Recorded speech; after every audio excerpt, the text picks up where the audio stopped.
Hello and welcome to this new Stories with Yang. I'm with a friend of mine here today. Hello there. His name is Jay. He's not the other Jay that most people would know. He's a good friend of mine for a very long time. Hi, how are you?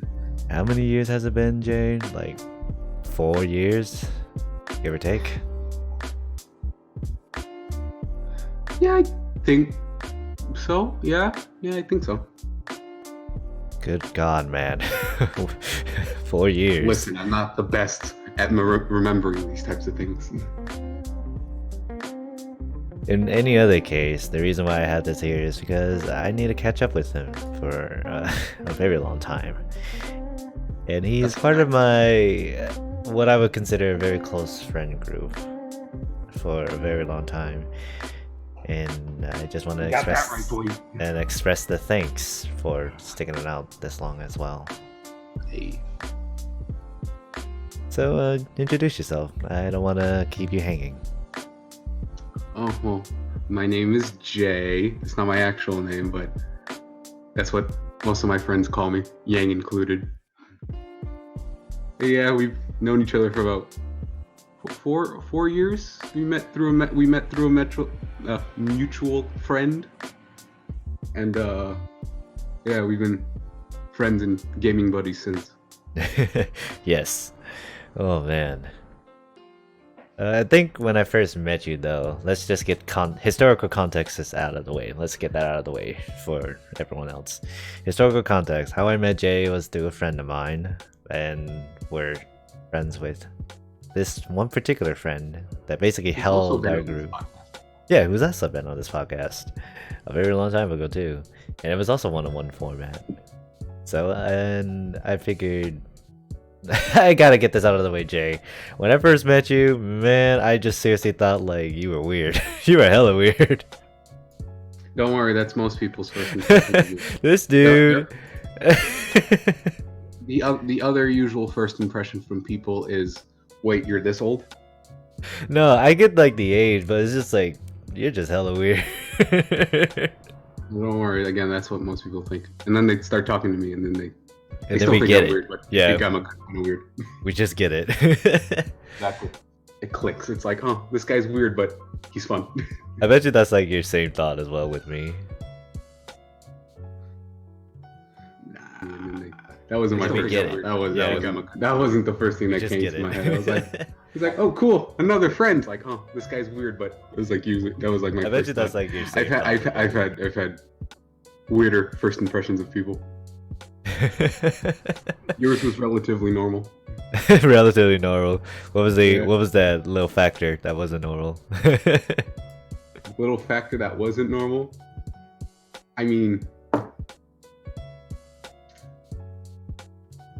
years later, I can't really remember it. Oh, great. He doesn't even know what made me weird. Sorry, because I'm Asian, probably. Nah, I have other Asian friends. Freaking, they gave off weird experiences. I'm pretty sure you have never freaking walked in the snow without shoes on. Nah, that's the New Yorker in me, dude. I don't give a damn.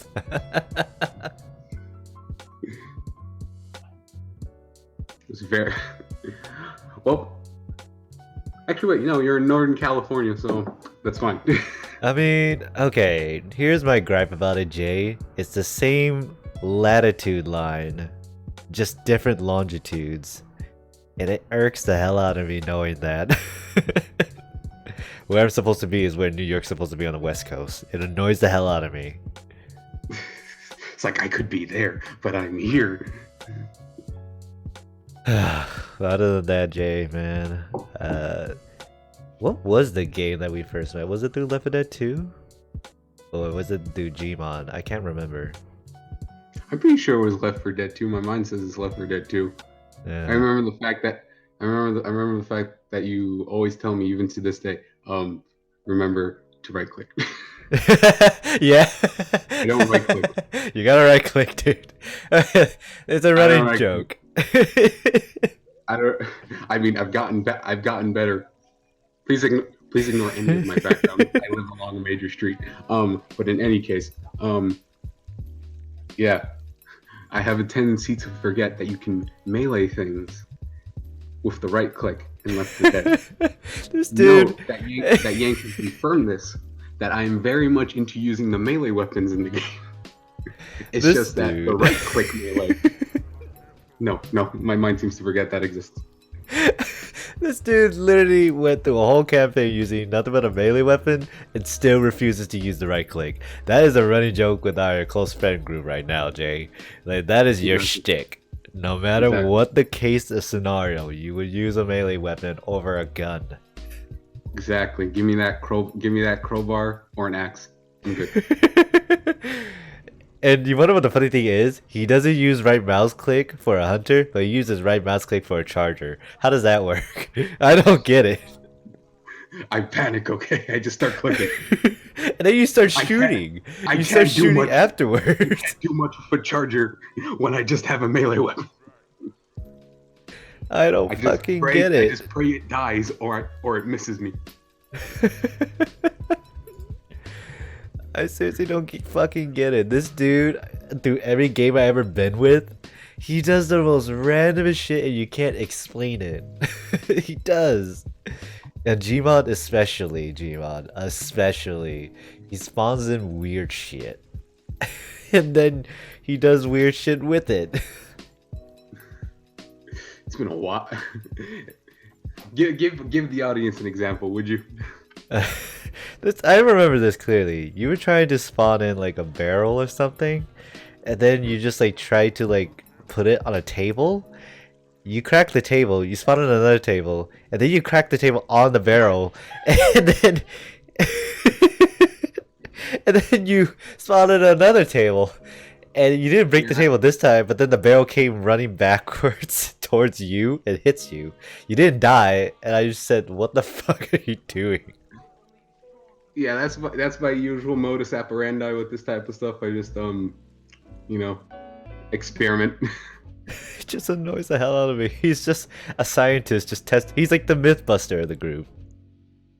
Freaking, given the fact that this is Gmod, I'm freaking aperture science, experimenting with no regard what's happening. Fucking legend you are. Thank you. I take pride. But also, man, in terms of other things and how I met you, as well as the historical context to end it all, we've been through a lot. We seriously have. That is true. And yet, me and Yeng have never met in person. I mean, no, we know each other. We've never physically met each other. One day, though. One day. I assure you. I need to go back to New York. I need to go back so I can meet all of you guys. We will buy you a ticket, I swear. Yo. Go fund me right now. I actually do have a copy account so you can donate. I actually do have a copy account to fund me. Bet. Make it GoFundMe. Need ticket to visit New York. GoFundMe right now. I actually do have a copy account so you can donate. I actually do have a copy account to fund me. Oh, my apologies. But I guess in terms of focus, this little podcast of yours, you said you wanted to talk about something. What was it? Did we discuss that we were going to talk about like zombies or something? As a joke. Yes, we discussed this like several weeks in advance. It's like an awkward joke. It's just like, you know what, since we play so many zombie games, why not talk about zombies? I did it as a joke because that's what I did with Ashley. Exactly. It was pretty funny. Note that we discussed what we were going to talk about several weeks in advance. But this guy, like nearly 2 hours ago, said, "Hey, want to record the podcast tonight?" I was like, "What?" I had to formulate a plan. I had to formulate a strategy to make this work. Part of that strategy was just surprise. Yeah, you gotta include that fear factor.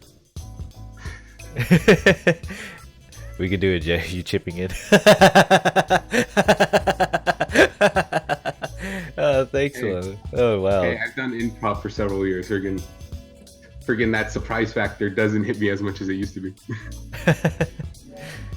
Dude, Ashley's doubting you right now. You gonna chip in, Jay? Oh, she's doubting me? Oh. I don't know what to say to usually counter. I usually can't counter what she usually says a lot of the time. You're not loyal. What? I am hella loyal. What do you mean? Not when it comes. Well, actually, you know what? Yeah, you are. It's just that you die at the worst times. That's true. That's true. Like, this dude could be just walking through a horde and he tries to get to you, and then he somehow dies. Yeah, that's it. Usually how it happens is that I get grabbed by something. Yeah, weird. Weird correlation. Usually right before I get to the person I'm trying to get to.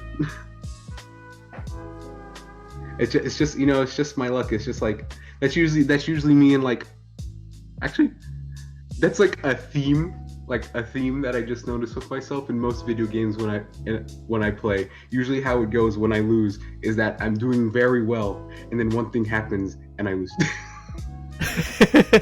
It's like that one side character. It's like that instance in fighting games where you're beating your opponent's ass and you're about to like win the match, and next thing you know they pull out this crazy shit, and all of a sudden, oh, I lost. One mistake, just one fuck up, and it's done. Oh, I mistimed this block. Oh, I lost. But another thing about Jay that I'm proud of is his weird knowledge of things, man. You have like a weird knowledge base in your head that you just like remember and just correlates to whatever you're talking about.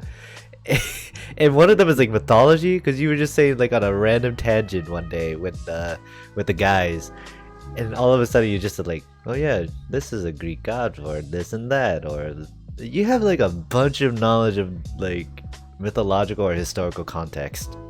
I was called the human encyclopedia in high school for a reason. What's your reasoning behind it? No, I was just like, I was one of the top students in my grade when it came to like social studies and science and stuff. So it was like, for some reason I can easily retain that information, and yet stuff like events in real life or math, no. Math? No, that's a solid no for you. Exactly. No, I barely passed math. Just barely. The other ones, on the other hand, knocked out of the park. Yeah, what interests you though in those mythology? About mythology? I don't know. I don't know. Ever since I was like little, I was interested into that type of stuff. So I've been like researching, reading, getting entertained by entertainment stuff that deals with mythology. You don't even study for the lore or history. You're just like, you know what? This is a fun thing to read. I'm gonna read about Hermes. Da da da. Yeah. Exactly. Next thing you know, it's one of those things where it's like, oh, let me look this thing up. And next thing you know, 2 hours later, I have learned everything. Dude, I remember we went on this tangent because I remember it was just only me and you. We were just like in a lake hall one night, and then we just went on a whole tangent about like Asian mythology stories and specifically ghosts.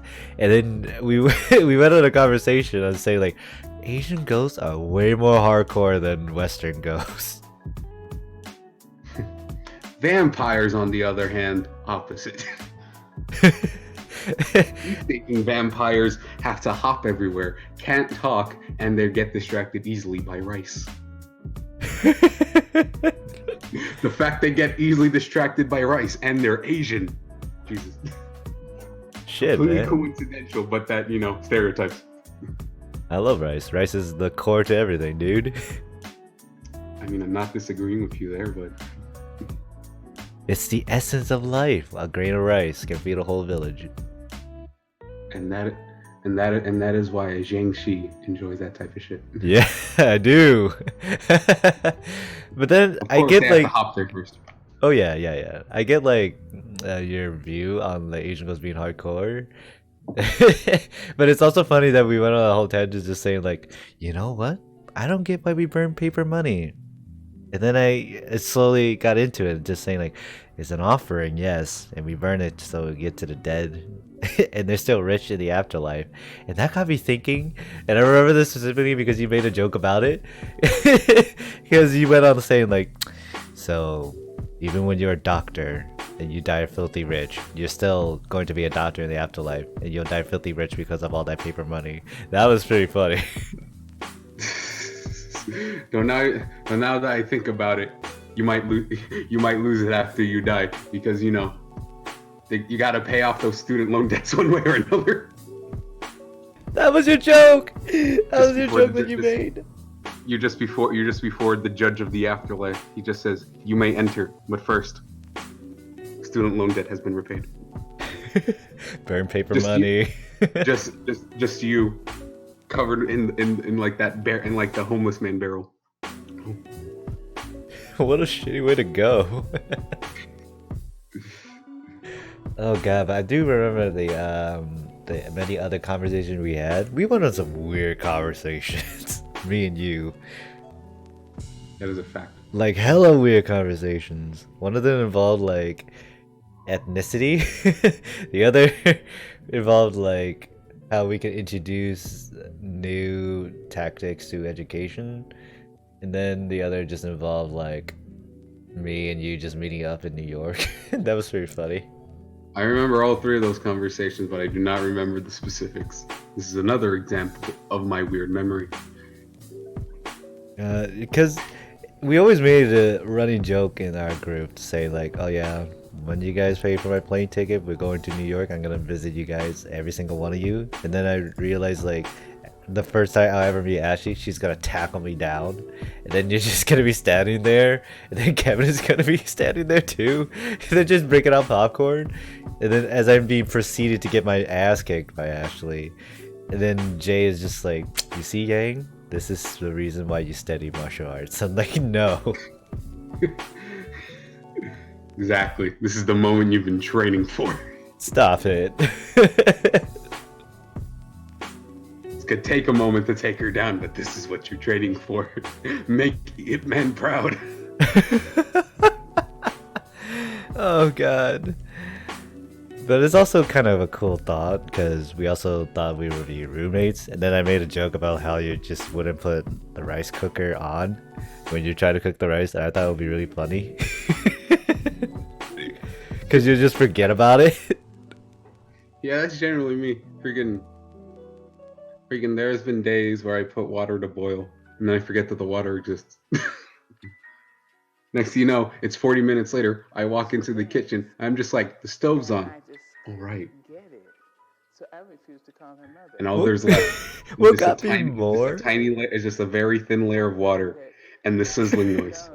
And I'm just like, I fucked up. What got me more into Jay in the kitchen if I was his roommate? He will not know what to do in the kitchen. Me and Ashley criticize him for that because he doesn't know how to cook. Everyone criticizes me for that. He doesn't know how to cook. Just like how my entire family criticizes me for not knowing Spanish. I mean, I can understand it, I just can't speak it. I mean, same here, but at least I know how to talk about it. And it's just like, it even amazes me more that he can't even fathom cooking eggs. How does that work? The only two things I know how to make is basically prepackaged ravioli and those Pillsbury muffins. How do you not know how to cook? It just amazes me. When you're gonna be put in the kitchen where you're just gonna be living, I'm just gonna imagine you just like staring at a cutting board and a knife and you're just like, what do I do with this? I just call you or my mom or Ashley. I need help. You invited Ashley before. I have, and she showed me how to make certain things. Mostly Pillsbury. That's how I know how to make Pillsbury.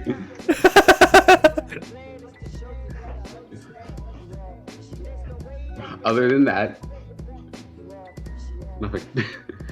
That's the only thing. Only three things: Pillsbury products, ravioli, not like handmade ravioli, like prepackaged ravioli, and grilled sandwiches of any kind. This dude.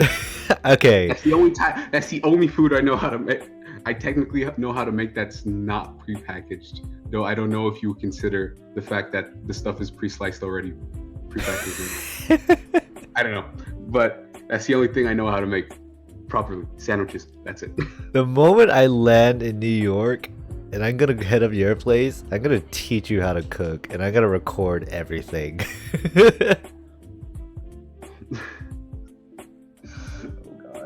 Your viral hit. Your next viral hit. The viral hit that your channel needs.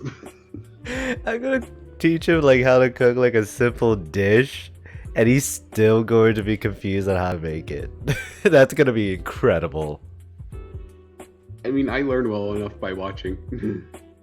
Freaking, if you just tell me how to do it over a phone or like over a call, I'm just gonna be like, but if you show me, I'm just like, oh, I got this. You're a visual learner, okay. Very much. And yet somehow I can still never pick up math. Yeah, weird. I know. And my teachers always did it through always showing how to do it. And my mind is just like, I don't understand numbers. And then one of the most incredible things, you remember the story where how you almost burnt your house down because you didn't put water in your pot? How does that work? Was it water? I think it was something else. I think it was Hot Pockets. You put okay.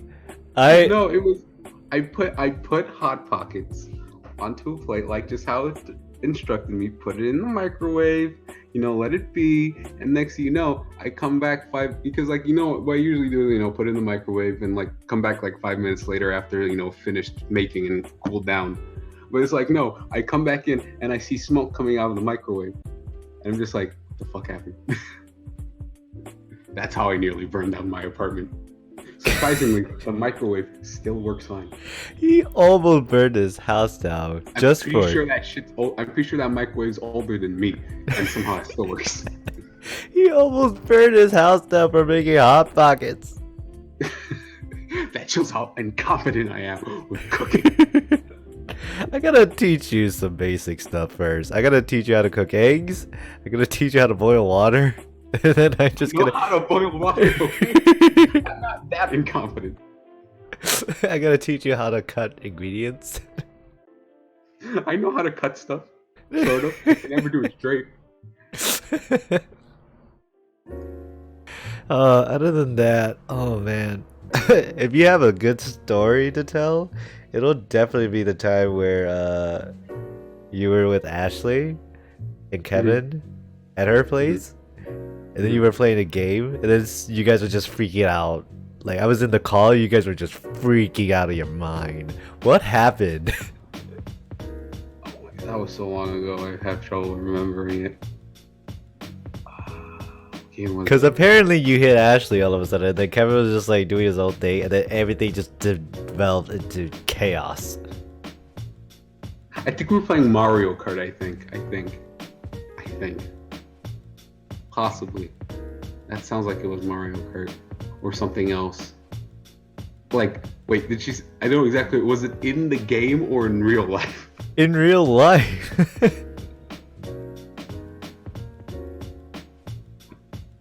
I remember this. It was an event that you guys were just like playing games over there.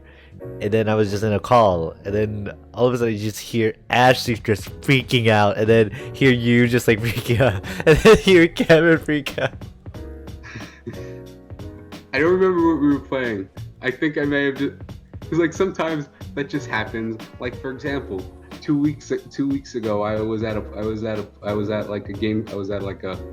board gaming place that serves food, and I was like so into the moment. I nearly knocked the food out of the server's hand who's walking by.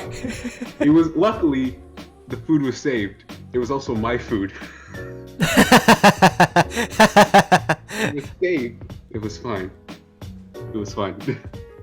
Sometimes I get a little bit too in the sometimes I get a little bit too in the moment and friggin' my arms start flailing around.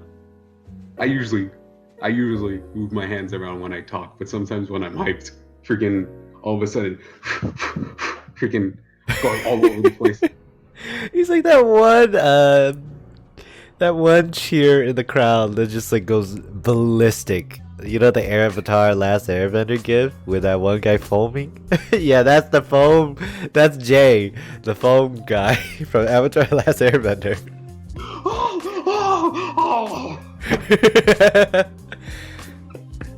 Oh yeah, that also reminds me, you're a D&D player. Speaking of board games, you tried to convince me you tried to play it before. You were never interested. No, I wasn't. You were no enthused. I mean, it's like this guy. What was it? You wanted to be.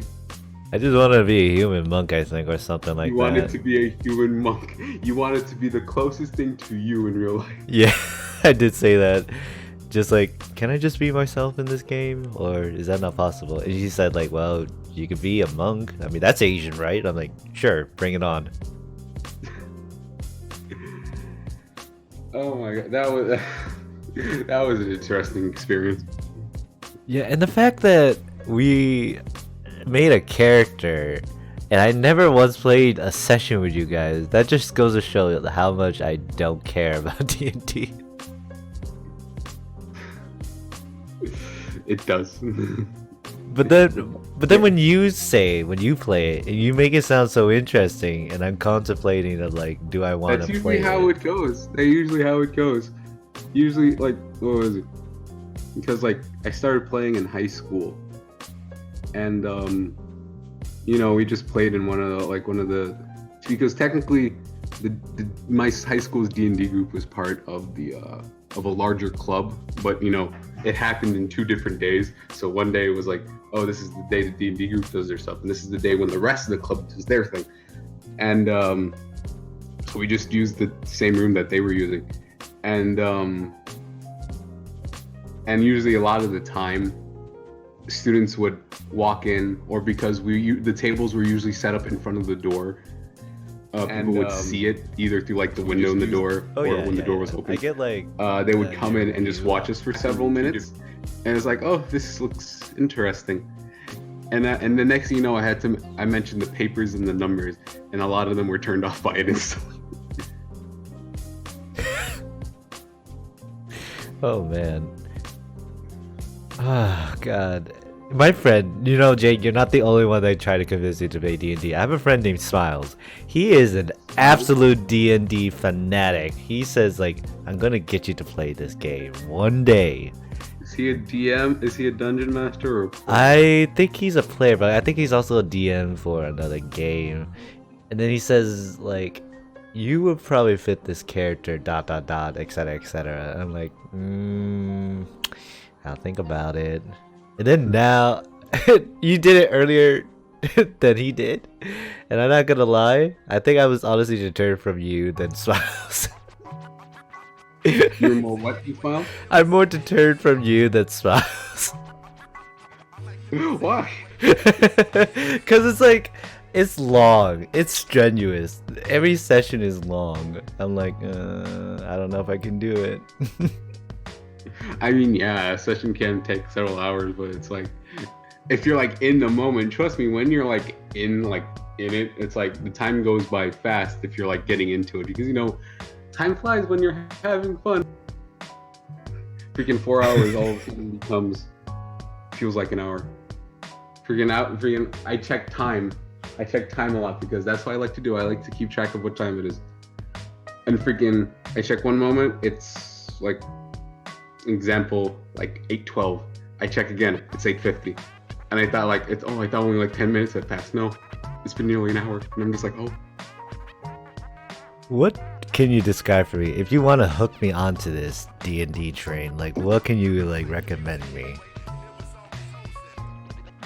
Recommend in like what way?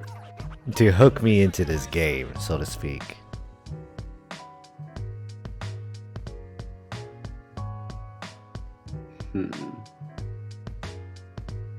That's a difficult question, because there's variables involved that can really determine somebody who's interested in playing getting like into it or not, because like because sometimes people end up in a group and it doesn't work out, and that just basically turns the person off of playing it all the time. And but no, it's like, I guess it's because like you have, like, if you're interested in games, D&D could be for you, especially if you like story or role play. Of course, that's not always the case, because some some D&D groups are just like pure combat or pure dungeon running, where there's like little role play or story. I'm more of the type of person who prefers a balance, story, the role play, some combat into it. I guess. What would you say? Would you say you would be more into like the role playing side, or like the more combat side? I think you already know where my direction is, man. I'm a story dude. I like telling stories. There's a reason why it's called Stories with Yang. I love it. Combat wise though, it's like it must be very intuitive for people who are lucky with dice rolling, but for me, I just happen to have the bad luck charm. Bad luck charm? Oof. Yeah, things just doesn't fare well when I roll dice, man. Hey, some people have a good luck streak. I mean, they do. There's a D&D show that I watch every week where one of the players is notorious for the fact that until like very, very recently, within like the last 3 sessions, and they have like at least 180 sessions recorded so far. And like until very, very recently, she always rolled very low when determining her place in combat order. So it's very dependent on your rolls as well as your character. I mean, yeah, really dependent on your roles and your character. But sometimes especially if you're in a group that really goes into the roleplay type stuff. Like for example, I would if there's a scenario where they have to roleplay through it, if they roleplay and they do some interesting stuff, then the difficulty of like the challenge will go up and down. So it's like you just, like, for example, if you just say, oh, I want to trick this person into believing such and such, right? And it's like, okay, then you have to roll deception, and then if you get this number or not, it's you pass or fail. But in other cases, but if your dungeon master is really into like the role play aspect and really encourages it, you can, and if you get really into it, you can like, oh, you don't just do such and such, you freaking add this and that, you try to make it as convincing as possible. And it's like, oh, and that it's like the DM might be like, oh, I might lower like the difficulty rating, or I might give you advantage, which in D&D terms is where basically you roll the die twice and take the higher of the 2 numbers. So, just increasing your chances of getting it right. I would say for you being a story guy, I would say the thing that could get you hooked is that unlike how like a lot of video games are like, oh, we give you choices, right? The Telltale games, yeah. It's like, oh, I give you choices, but it doesn't really change that much in reality. But it's like D&D, it's a lot more freeform, much more fluid. Choose your own adventure story. Exactly. One of the most interesting things I heard somebody say about D&D is the fact that one die roll is enough to basically change the entire course of the campaign. Chaotic evil. That's why one of my most favorite classes.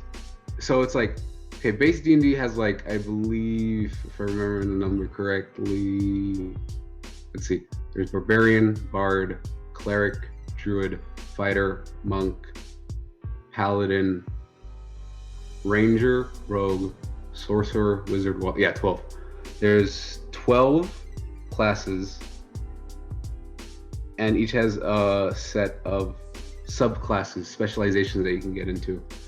Each one is called something different. Like for a monk, it's an order, or for like a paladin, it is an oath, or a fighter is an archetype. But I remember the fact that there is one of the specializations for a wizard is called a diviner, and in terms, this is amongst D&D players, the diviner is usually known as the fuck you DM class. Mostly because like when it comes to specializations, you get it in one of 3 points when you get at first level, second level. For wizards, it's at second level. But when you choose diviner at second level, you get two things. You get the same thing that all wizard subclasses get, where most of them, at least the starter ones at least, where you do not need to take as long to learn new spells related to your school of specialty. And this, in case of the diviner, you get to roll 2 dice per in-game day. Per in-game day, you get to roll 2 dice. You record those 2 numbers, and any roll, legit, any roll that requires a D20, like a 20-sided die, any roll that requires a 20-sided die, the diviner can be like, nah, that's your number. This is your number now. The ultimate fuck you. Exactly. Now, one of the most interesting builds that is very much a big fuck you to the DM is very much a halfling diviner with the lucky feat. Because what happens is that halflings have a racial trait that basically says you can re-roll all natural ones, which is a critical failure. So, but you have to take the new number. But it's like, so you're just like, oh, well then, you not critically fail. All of a sudden, you get a natural 20, which is a critical success, and you're just like, damn. Oh, and plus the lucky feat is basically, you get 3 dice. You get 3 D20s. Any roll that basically requires a D20 to use, you can re-roll it using that luck point. And that's basically the fuck you. That's basically a big fuck you to the DM, because you just basically changed their entire roll. I want to change my role, and I am going to do it. Fuck you, DM. Exactly. That is fuck you. It's like one of those chaotic evil characters that just literally says, you know what? I'm gonna change the course of history with just one simple thing. Exactly. This is very spoilery for the show that I watch, Critical Role. But just to give you an idea about how one person's action can radically change the course of a story in D&D, is the fact that near the end of the campaign, when they're facing off against the big bad is about to escape. So the bard character, Scanlan, he has 2 choices.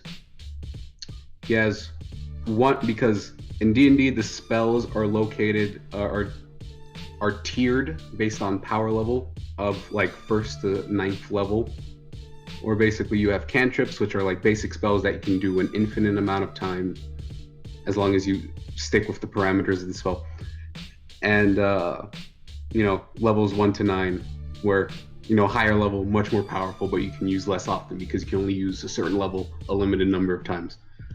So it's like he had a choice. He can either stop the villain from getting away or saving his friend who is about to die, right? What he did, he decided to stop. So what he ended up deciding on doing is to save his friend and it was the most glorious thing because he had to roll, because he used a spell called counter spell, which is basically it's a spell that, like, as a reaction to somebody casting a spell, you can cast it, and either, depending on the level, you either automatically make it stop working, or just roll to see if you can match its level, and if you match it, it stops working. And what he did, he rolled a natural 20, and the villain, which was basically because, according to the DM, Matt Mercer, the DC was very high to counter this guy's spell. And he got a natural 20, so he automatically succeeded, and he freaking beat him right there. So the villain failed to get away. Talk about a reverse card on steroids. Exactly. And what was another one? In their in their current, more recent campaign, there was a point where they were trying to find this guy, and they found him talking to some pirates on a dock in the middle of the night. So what ended up happening is that they ended up getting to a fight with them, because they end up getting some like bad rolls where, you know, they got caught, their bluffs failed and shit like that. And then the city guard showed up, and they didn't know what to do. So you know what, they were like, fuck it, let's steal the boat and escape. And then they ended up becoming pirates for like 15 sessions. Talk about just like changing the story from the narrator perspective, or the DM, I guess. Exactly. Because I feel like I am the DM for most of this, and I understand that feeling of just seeing your story just disengage the direction you wanted to go, and it just went completely off the rails, and then it just connects back again somehow. It's a running joke. It's a running joke amongst DMs in D&D that the fact that it's like, oh, I was planning on this, and then my players did that, so I just had to throw away the entire thing I just built. My new world is crushed. That's me as a player, that's me as a player, by the way. That's me as a player. I play a changeling bard, so I'm a performance man, much like in real life. I am a performance man who can shapeshift. Not like in real life, but Imagine if you had that ability. We'll get to that later. Go on. But so, you know, basically as a bard who, when it comes to spells, specialize in either support spells or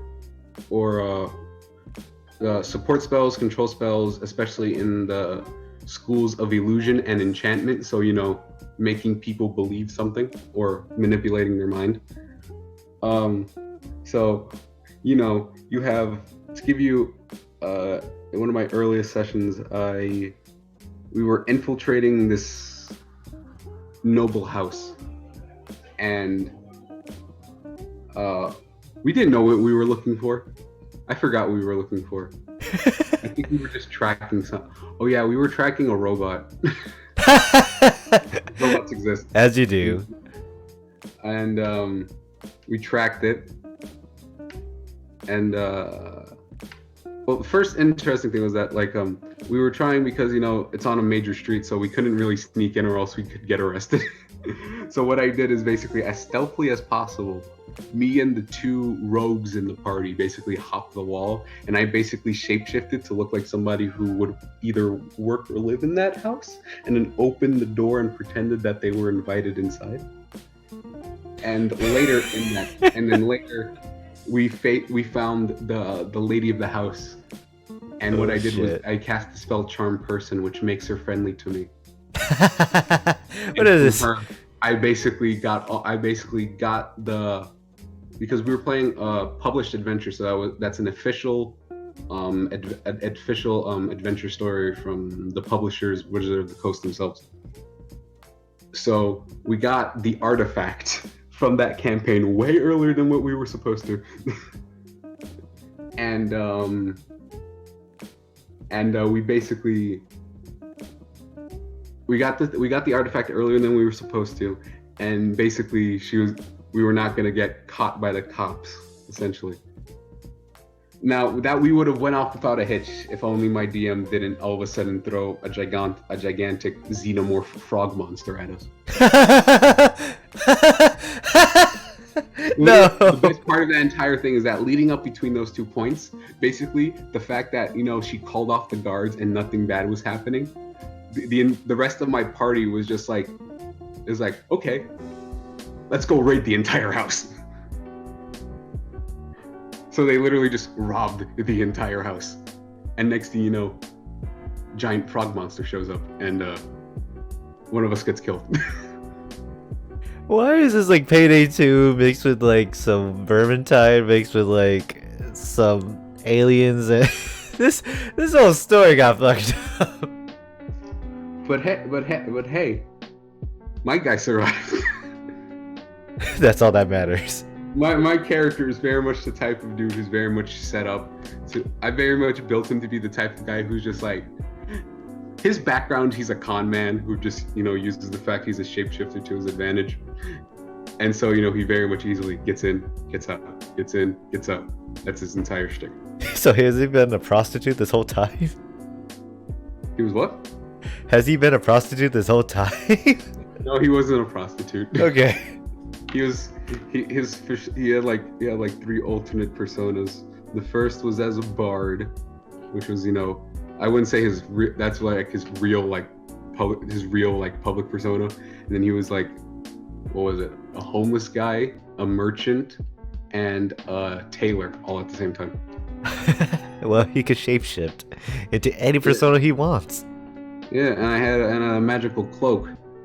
I had a magical cloak that can make the cloak look like any style of cloak. It couldn't change it to like other clothes, but it just like you can change the texture and the pattern and the colors on it. So you at one moment it's like a very rich blue noble looking cloak, and next thing you know it's a very haggard looking like patchwork cloak. It looks cool. It's my fashion statement, Mom. Exactly. I described that he wears very poofy sleeves made of bright purple.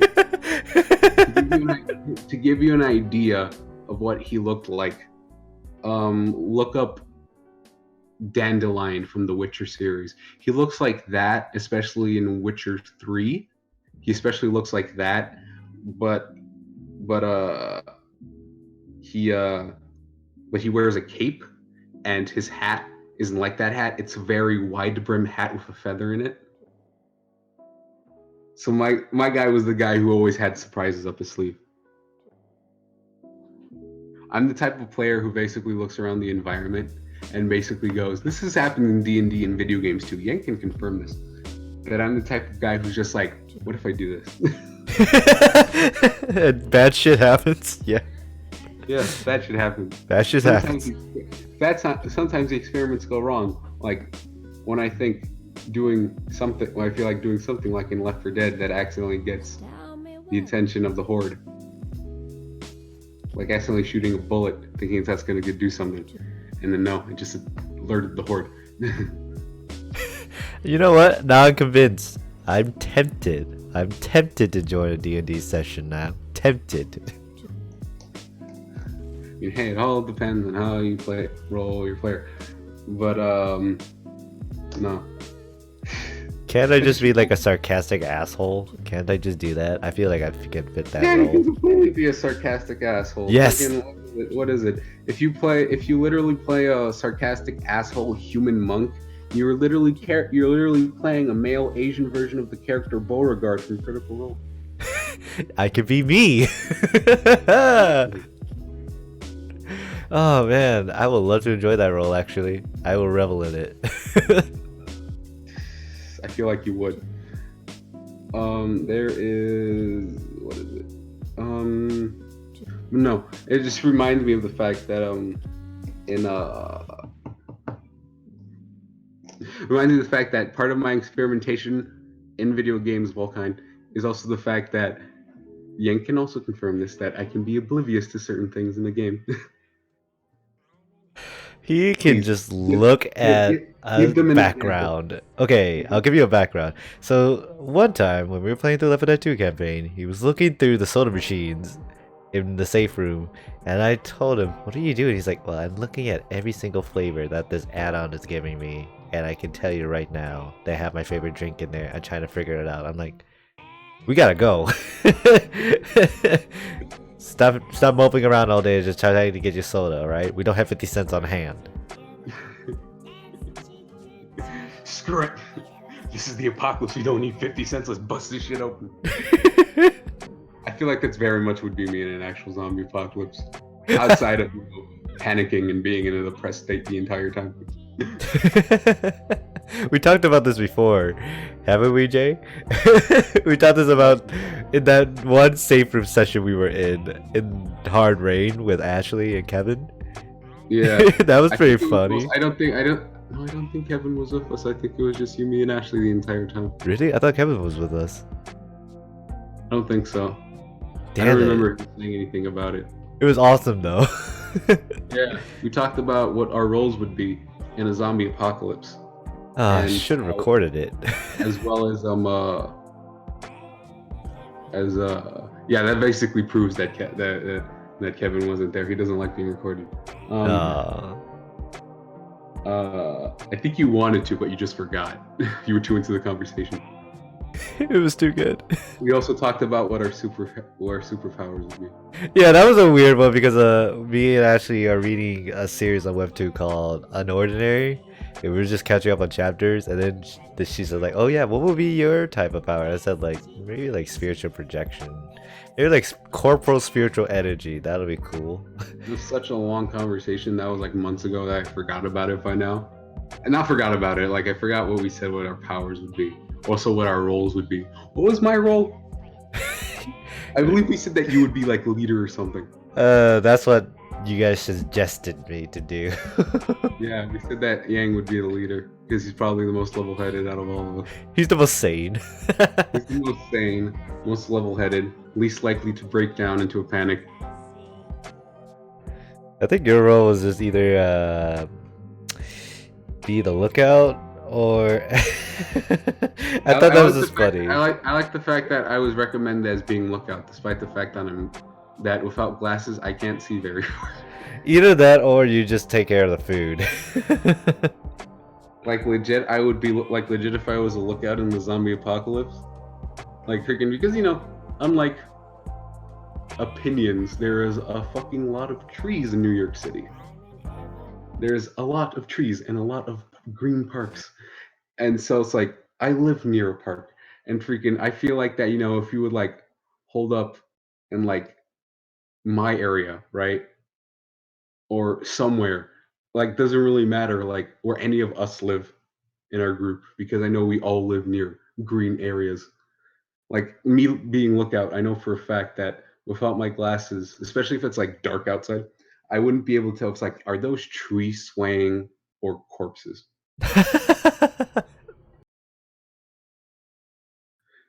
I feel like I would get and take out lookout duty because I would just automatically assume it was zombies, and then it just turned out to be trees. Just casual things. Without his glasses, he's just like Velma. I mean, I can still see. I can see. I mean, I guess because I'm up close to a screen, I can see what's happening in the game pretty fine. I guess that also explains to your other my other comment about this whole D&D, since you were so passionate about it, which is good. I like passionate people that likes their passions, because it gets something to talk about, and I learned a lot from D&D. Apparently your character said you could shapeshift. What will be that shapeshifting ability if you can use it in real life?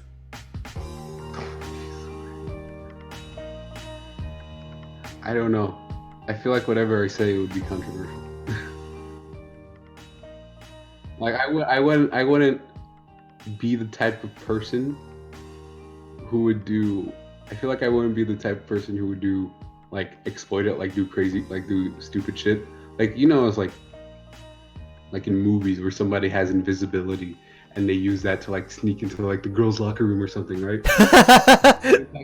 No, I wouldn't do that. I wouldn't do that. That's line crossing right there. That's weird. But I would I don't know. I feel like I would be like Mystique from X-Men. Like you see her in like the X-Men movies. Yeah, the awkward one. Like how she would just like impersonate like people to infiltrate places. Get close. I feel like I would be like that. Freaking world changer right there. I'm not gonna say no. It's a Uh, cause controversy.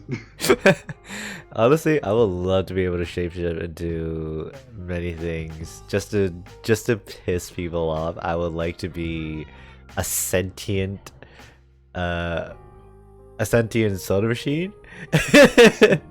Soda machine. I was saying, isn't there an SCP like that? But no, that's the toilet. No, that's a toilet.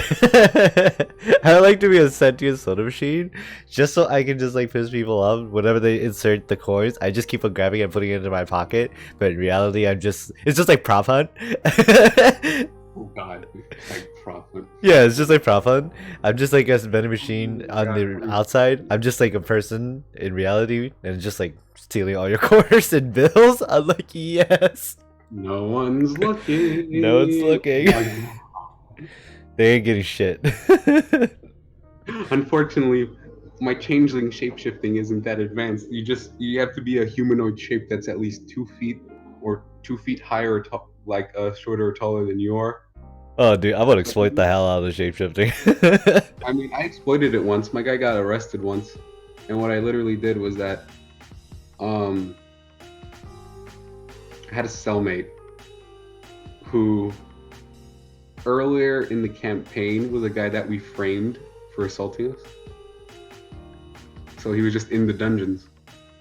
So what happened was that, I got arrested because, using my changeling powers, I pretended to be the archmage of the city.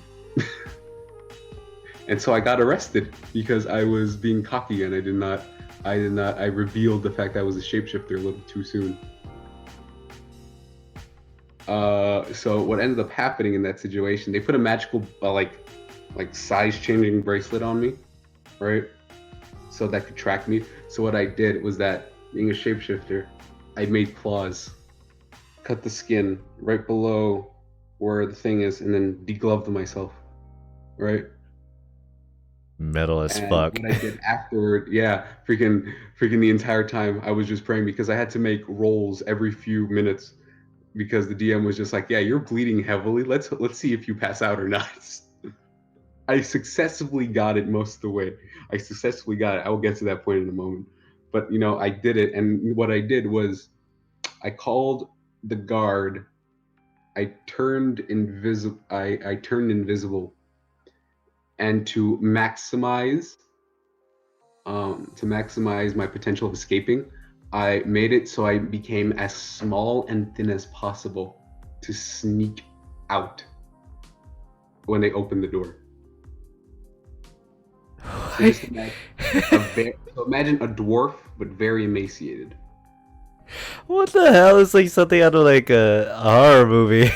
Just Exactly. And the funny thing, because then I turned and then I turned invisible to make sure that they didn't see me, and I successfully escaped.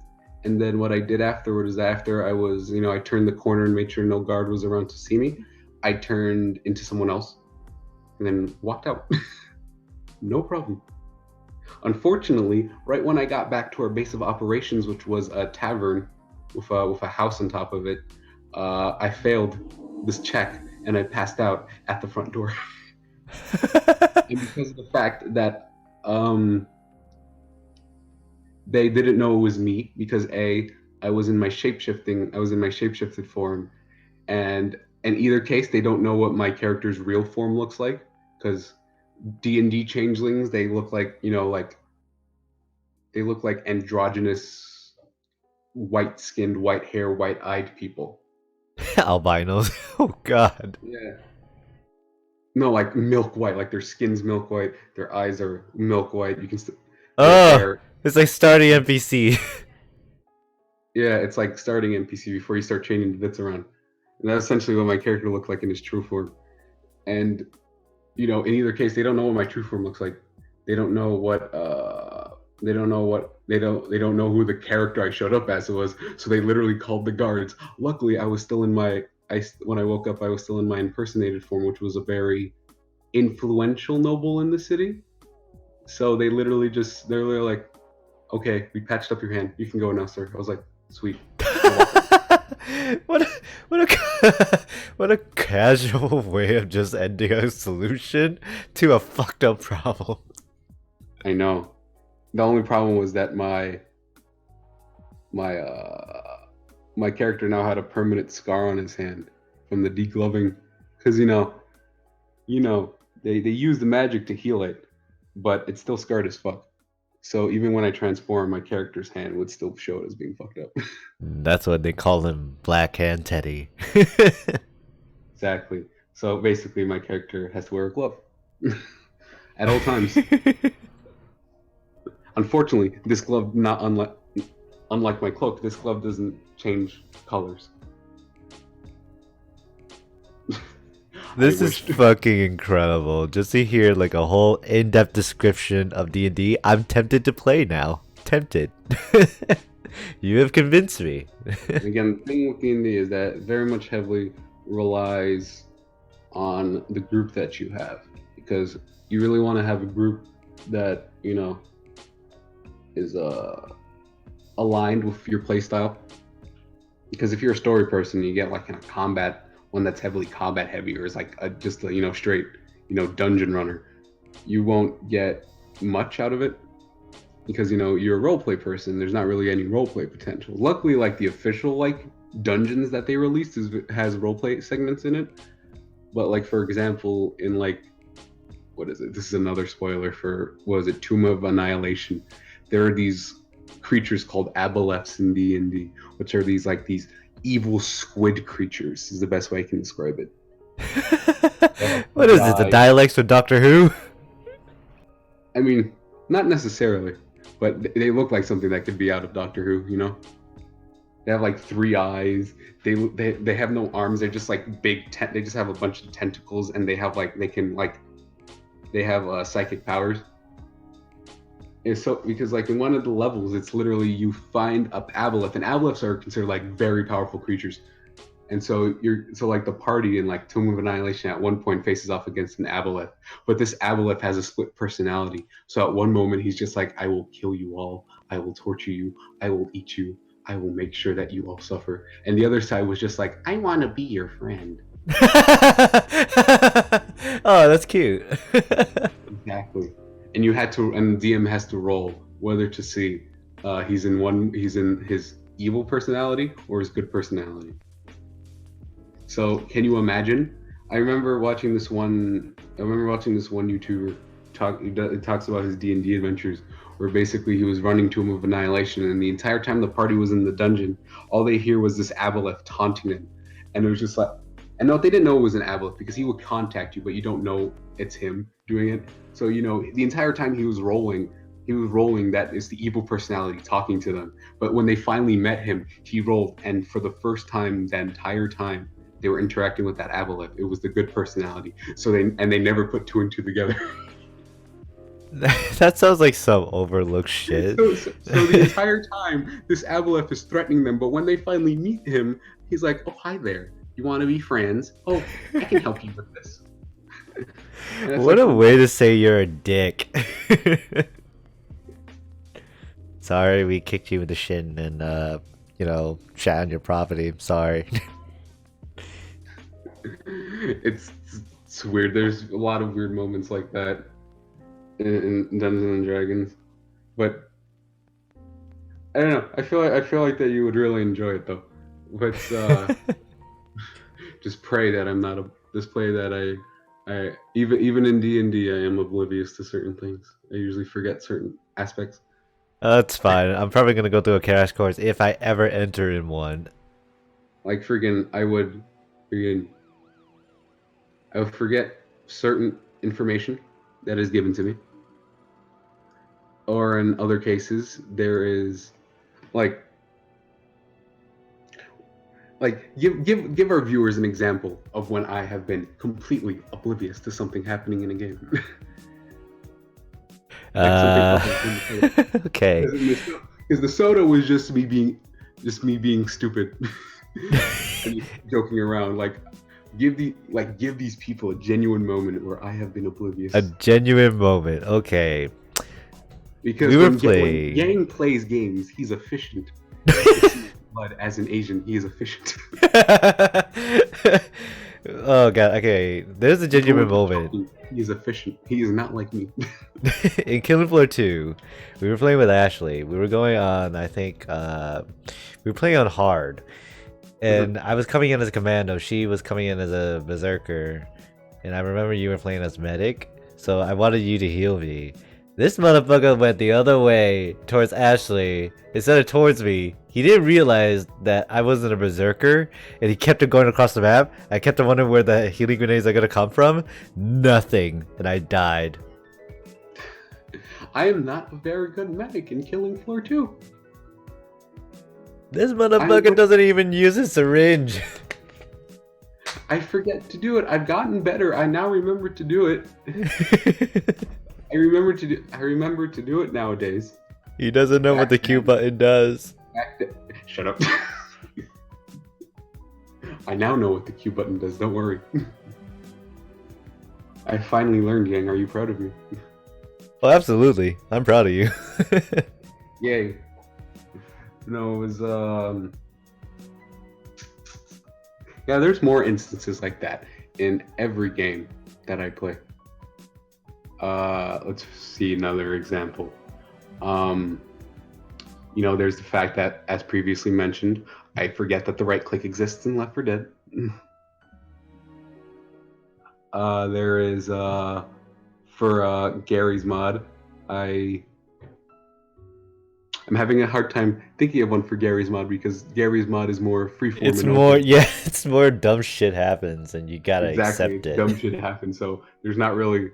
Usually, everyone is guilty of doing something on Gary's mod that's dumb shit. It's a storyless sandbox. There's not really anything. I think it happens more in the actual game modes than sandbox, because hide and seek and trouble in terrorist town, yeah, those are good ones. Murder. I mean, I don't think I've actually fucked up in the way that I do in most games in any of the game modes. Yeah, that's weird. You don't fuck up in the Gmod game modes, but you fuck up in terms of like any other game.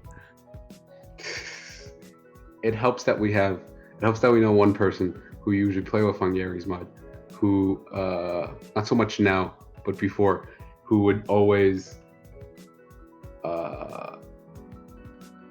attack outright, like if he was the murderer. Yeah, it was pretty easy to figure it out. It was pretty easy how to figure it out. And if he had the gun, he would shoot you. He would shoot the first person he was suspicious of instantly. One time out of 4, he will get it right. And he's not incompetent. He's a very good gamer. I played with him in other games, and he's very good at it. But he just likes to fuck around in Gary's mod. So it's like, is that instance? And it's like, what is it? Oh, here's an. I'm having trouble. My memory's getting to me again with other games. Let's see. There's like Go on. I know you got this. This is not a game I usually play with other people, but the game Civilization 5.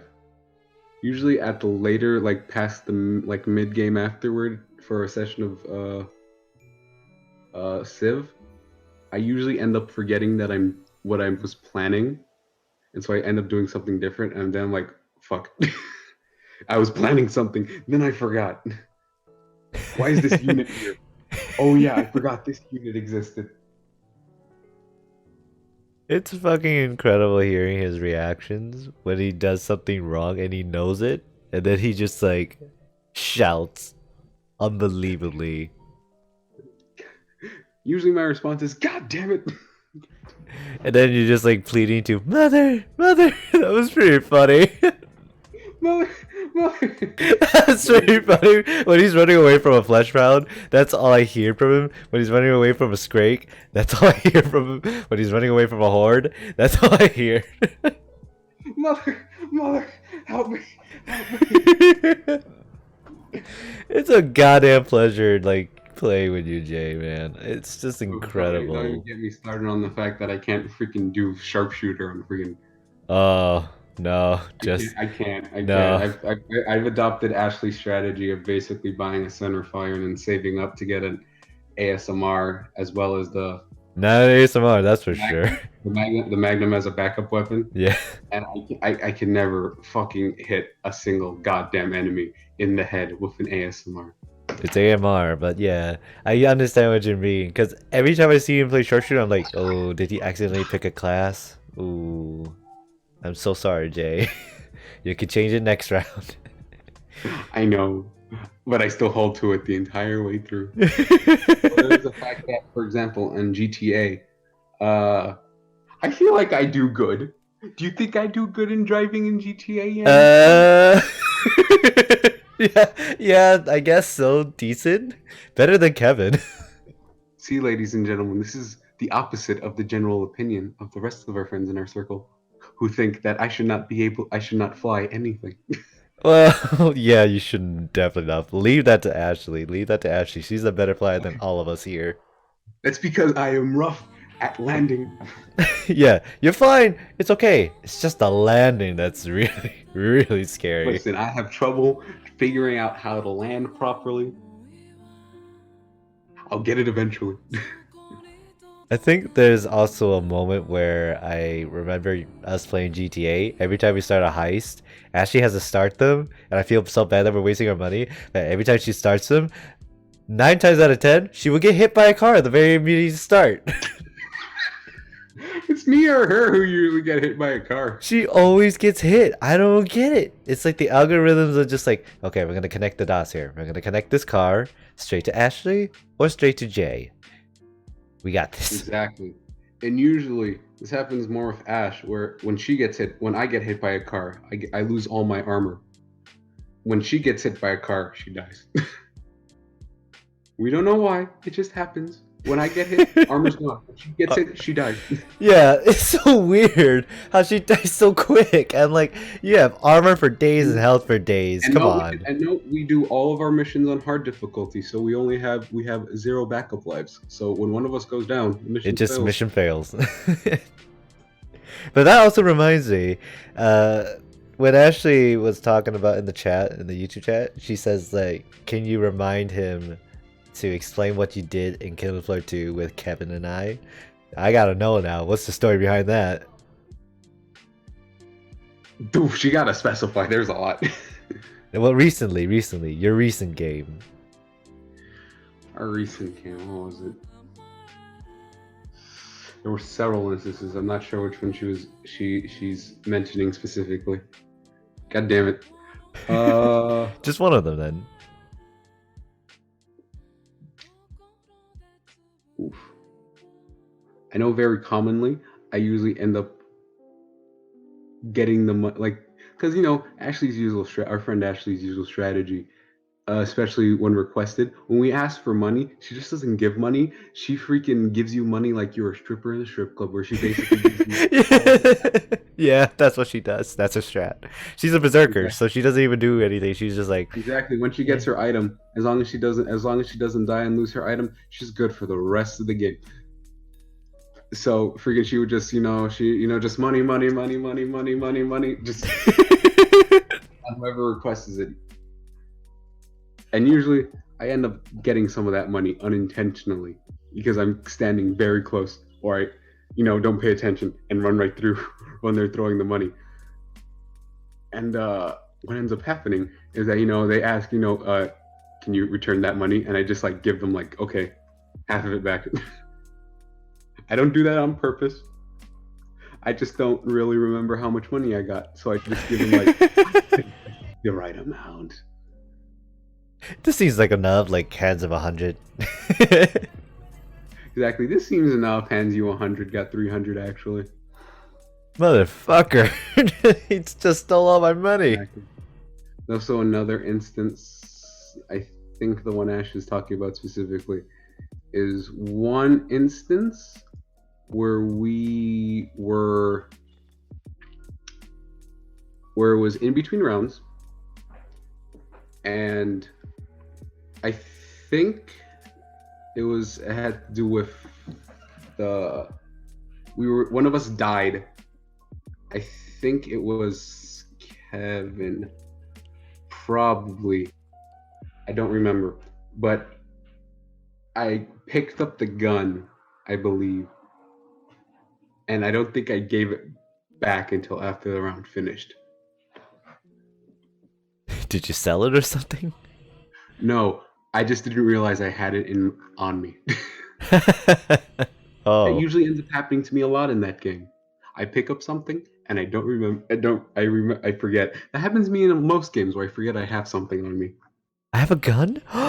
No way! That's his reaction every single time he gets his new weapon. I have a gun. That's me in Left 4 Dead, with the fact I forget the fact that I have a primary gun. Yeah, he just sticks to his melee regardless of the situation. He just doesn't understand social cues when, oh yeah, I think I have a gun. Just saying. And again, of course, when they question me about what I just did, I'm very confused, and so I don't really know what to do. What did you do, Jay? That's my constant phrase. What did you do? What have you done? What have I done? What are you gonna do? Every single time I tell him, Jay, do you have a Molotov on you? I say it sarcastically, and he still doesn't understand that cue. I'm like, do you have a Molotov on you? And he still doesn't say anything. He's still like hitting zombies. I'm like, for Christ's sake, Jay, throw your Molotov already. That's me. I get into my head too much. Freaking, sometimes I get I focus too much or get trapped in my own head, where basically information doesn't fully go inside, so I don't really pay attention to it. I had to hit him 3 times in the head just to make sure like it goes in. It's like they remind me that I have a bio bomb or a Molotov cocktail, and I'm just like, what? Oh, I do. Yeah, you say that all the time too. This like, oh, and wait, then usually I like do? 50% of the time, I use it ineffectually. You throw it at like the last second. Or usually it's usually last second where it's too late, and it's like, okay, you used it, it didn't do as much as we wanted it to. It's the effort. A for effort. Or sometimes you miss a tank by like half an inch. And that also happens to me a lot, where I miss something by very much centimeters, and I'm here just like, well, shit. part of me wants to quit this. Yeah, you always say that too, like, I want to quit this game. I fucking hate this game. Quit this game. Hate this game. I hate this game. That's me. That's you to a core. That is very much me in games like Payday, where basically if one thing goes wrong, well, not as much. I'm very much, unlike some people in like the Payday community who are very much like, stealth only, or we're restarting. It was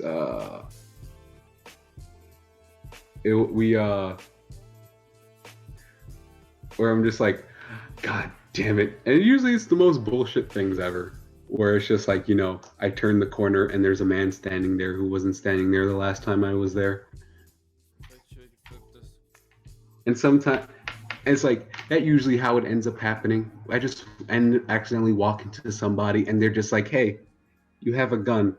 It doesn't happen as much as one would think with me, mostly because of the fact that I am usually the one in my group who has the lowest, I forgot what it was called, the lowest visibility, I should say, for now.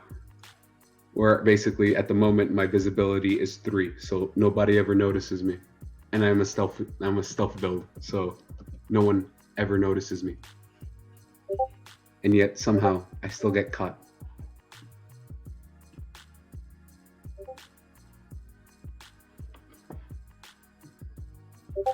I kind of wish you were wrong, that there are moments in games where you just try to at least be concealed.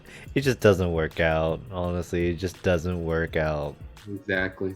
I feel kind of bad sometimes when you're actually trying. And it just doesn't work.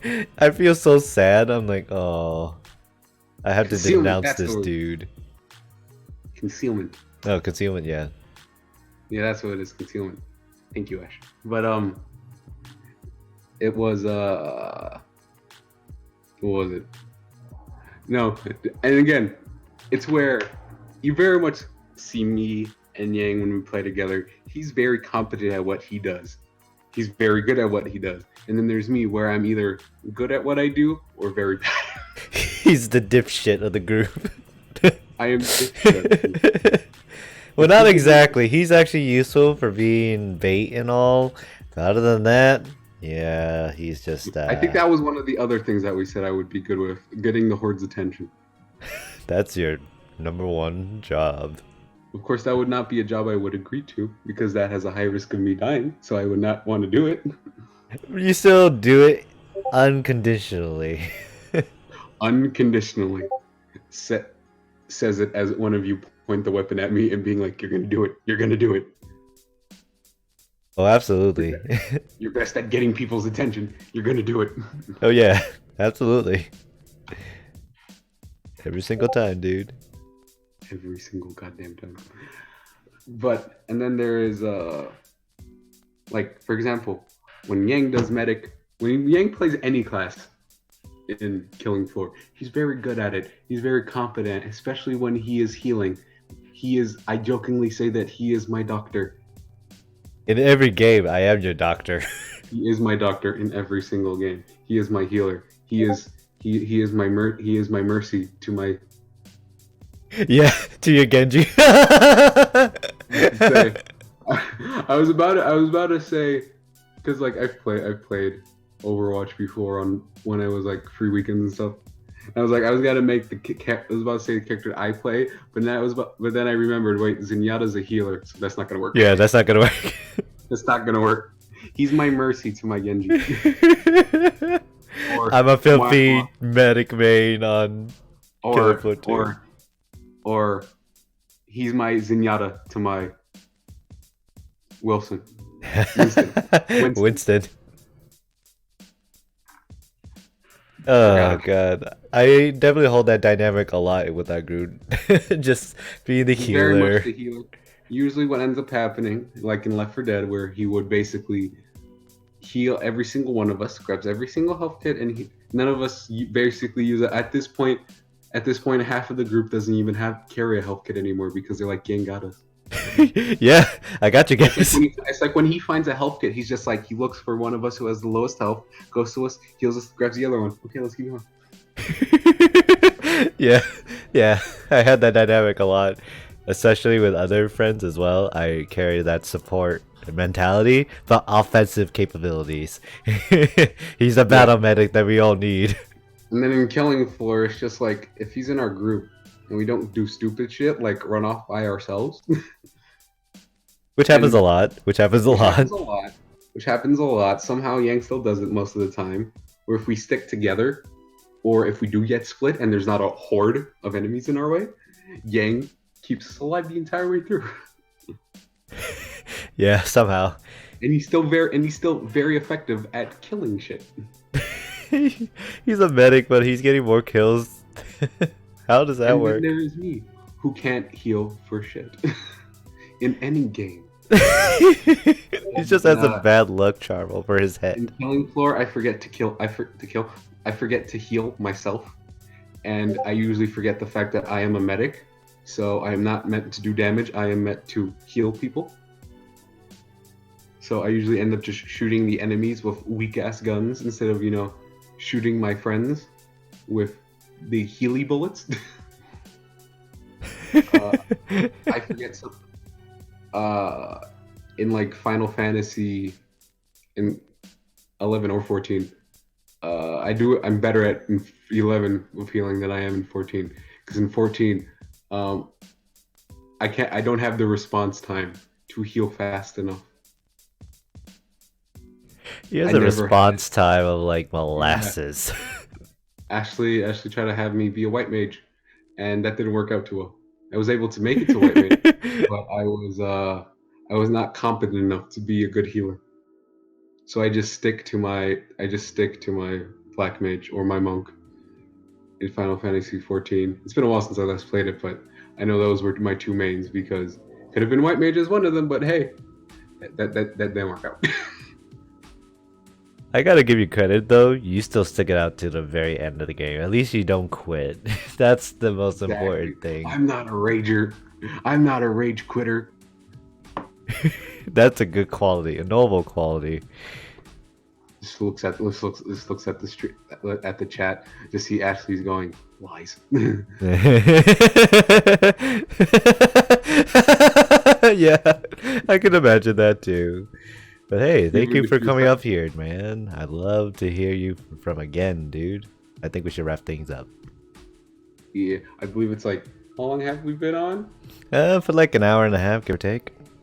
Give or take? Yeah.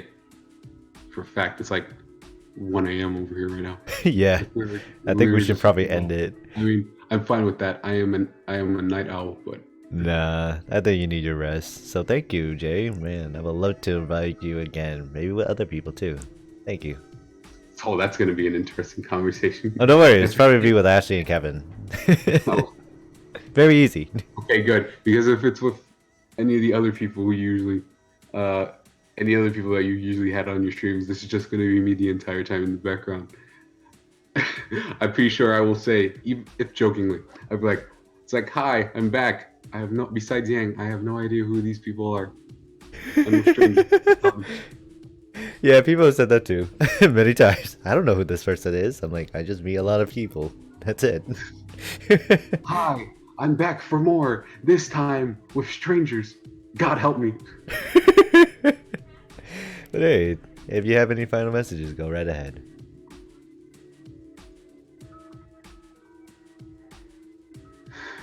Good one. Never have me heal. Never have me be heal. Never have you heal. Yeah, Life never lesson. have me be healer in any game. Never ever have Jay do important tasks. Let him do the side jobs. Okay. I'm just saying, don't let me heal, but don't send him back my way. Keep him. yeah. Oh, that's a great way to end it. But thanks again, Jay. All right, and to everyone else, I bid you farewell. Bye bye.